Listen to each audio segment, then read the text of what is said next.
The year was 1902 in the old city of Jerusalem. A child crossing a narrow alleyway was knocked over by a passing camel and trampled, nearly to death. The child hadn't seen the camel, he was blind. A merchant sitting in the entrance to the store, Nachum Natanzon, saw it happen and ran to help the child. He later reported the event to his friend, the scholar, Rabbi Avraham Moshe Luntz, who himself had gone blind over the years. This scene gave birth to their initiative to establish a home for blind children.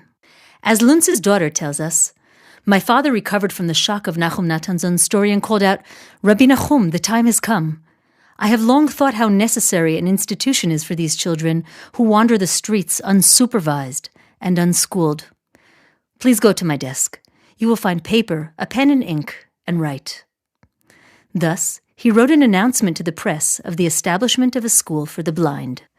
The school's charter stated that it would accept children between the ages of 6 and 20, and its goal was to educate blind youth in Hebrew Braille reading and writing, teaching them Bible and Jewish history, and also teaching different skills and trades suitable to the blind.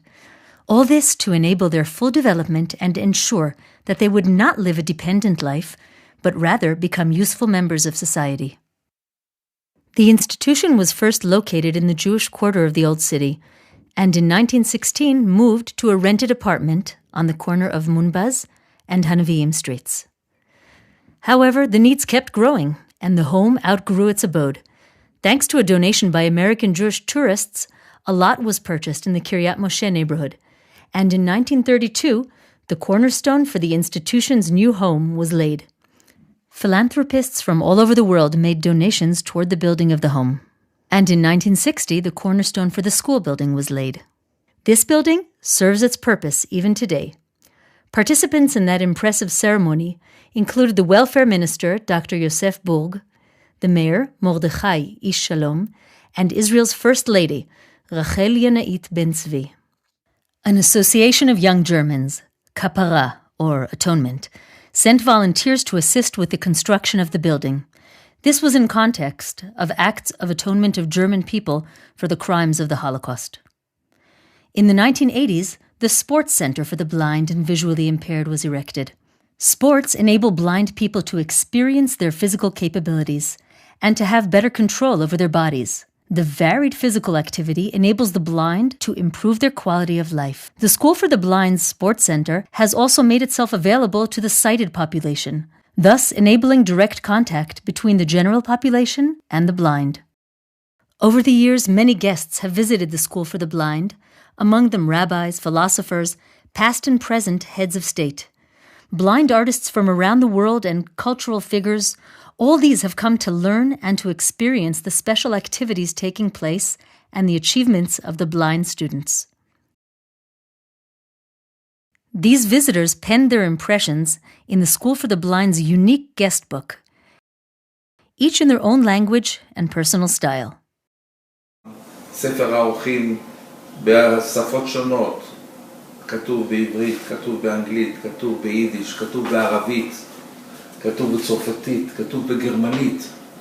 המון שפות של מבקרים שהיו כאן במקום וכתבו בספר האורחים וכן הלאה. וזה נכס שישמר לדורות.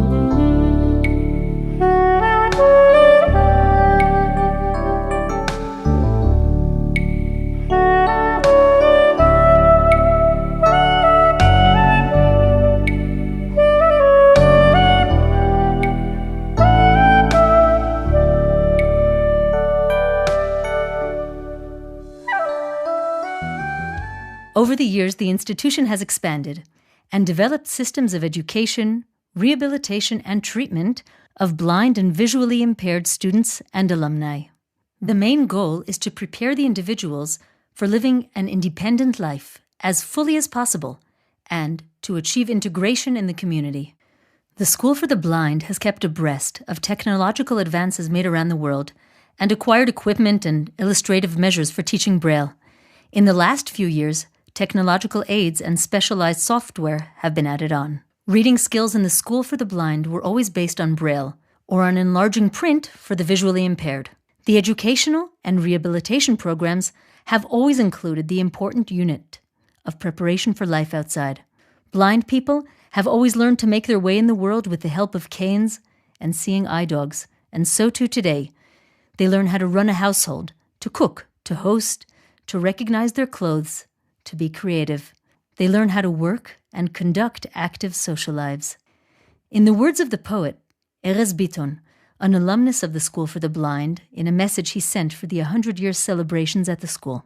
The School for the Blind educated generations of students who left their mark on Israeli society and remember favorably their years at the school. They maintain a strong emotional connection with the institution that embedded in them such meaningful educational and emotional lessons for life. From my personal experience of 8 years at the school, I can testify to its incomparable role in my development as a poet and as a person, capable of withstanding life's challenges with an optimistic attitude towards life and the state.